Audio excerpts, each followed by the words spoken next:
ہم اپنی جان مال کو اپنا حق نہ سمجھے کہ میرا مال ہے، میری جائیداد ہے، تمہارا خود نہیں، تو اللہ کی ہے، اللہ نے دی ہے، جب تک چاہیں گے رکھیں گے، جب چاہیں گے لے لیں گے واپس۔ سمجھ آئی دوستو؟ تو جان مال کو اللہ تعالیٰ کی امانت سمجھنا ہے۔ کیوں؟ تاکہ حق ادا کرے گا۔ جو امانت سمجھے گا وہ حق ادا کرے گا، جو اپنا سمجھے گا وہ خواہش پوری کرے گا، اپنے جان مال سے خواہش کا نقشہ بنائے گا، اور جو امانت سمجھے گا وہ اس سے حق ادا کرے گا۔ وہی تو امانت ہے، حق ادا کرنے کے لیے دی ہے۔ اس لیے میرے بھائیوں، جماعت میں نکل کر اپنا مزاج اطاعت کا بنانا ہے۔ کیا بنانا ہے؟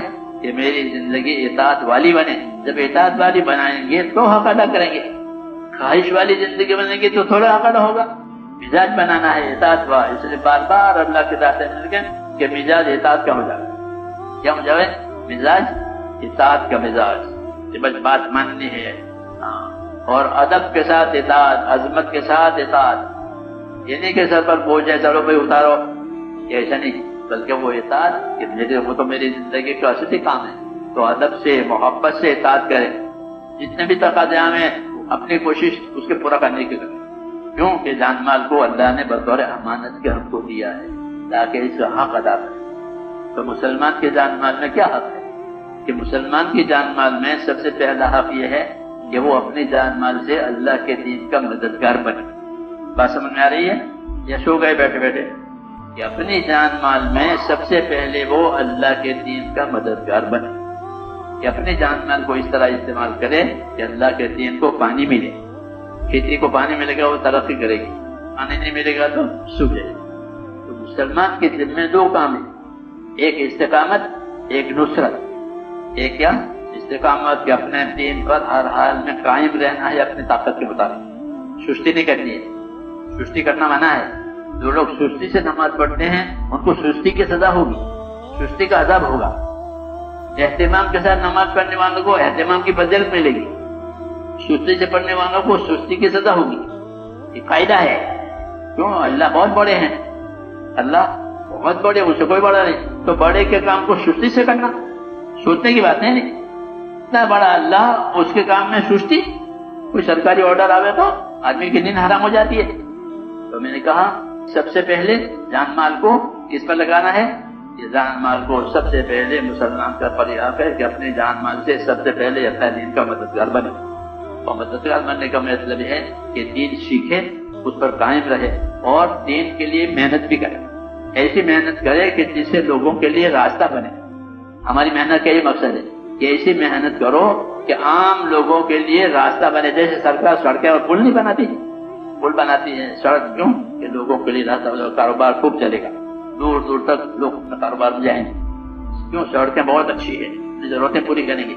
ایسے ہم محنت کریں گے تو راستے کھلیں گے، اس کے لیے لوگوں کے لیے دین کے راستے کھلیں گے۔ اس کو نصرت کہتے ہیں۔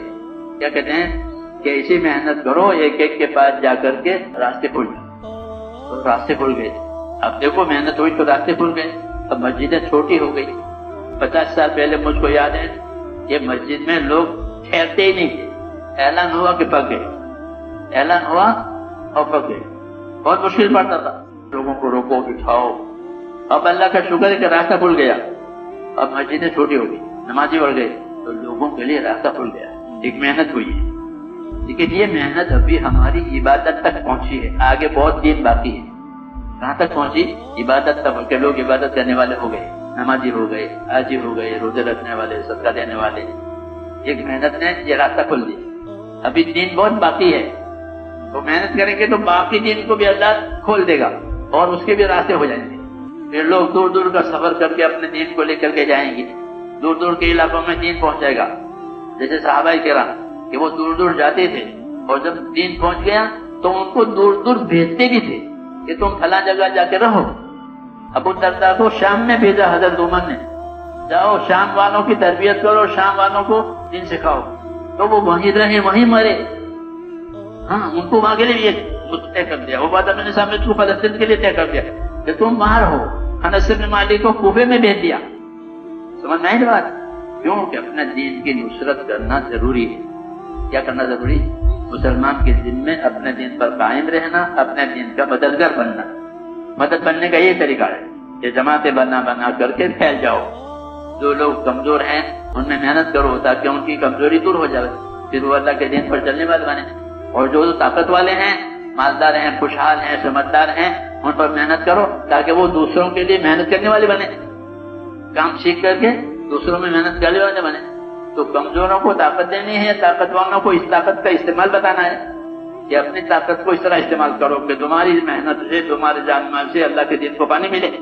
جن علاقوں میں دین نہیں ہے وہاں دین ہو جاوے، جہاں نماز نہیں ہے نماز پڑھنے والے بن جاوے، اور جو دینی کمی ہے وہ پوری ہو جاوے۔